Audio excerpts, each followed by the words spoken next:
coffee with the Mighty Miracleman, Dad.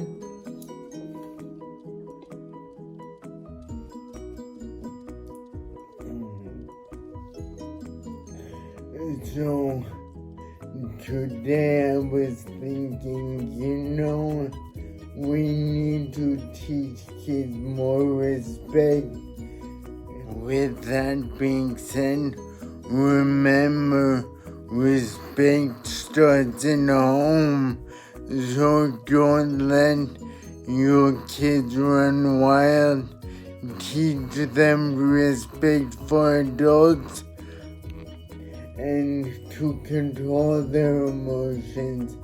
Now, you can be sad, you can be angry, but use the anger protectively, and if you're sad, control it so it doesn't affect other people. You don't want to hurt other people.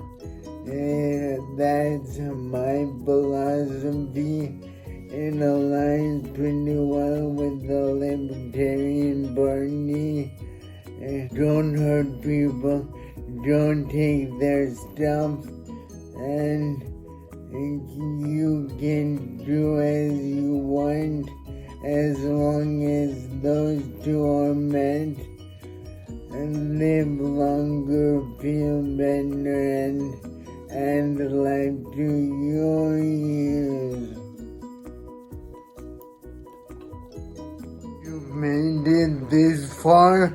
I want to say thank you for taking the time to watch my video, and there's another one coming up, and if you would be so kind as to subscribe and make sure to hit that bell icon so you're notified every time I post a new video or go live, and be much appreciated.